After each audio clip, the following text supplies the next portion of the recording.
I told him already, it's not gonna happen. He just needs to accept it.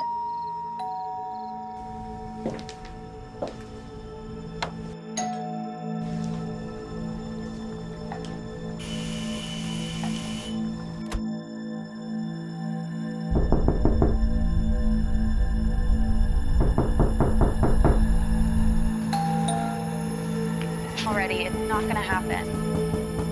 He just needs to accept it. Who's there?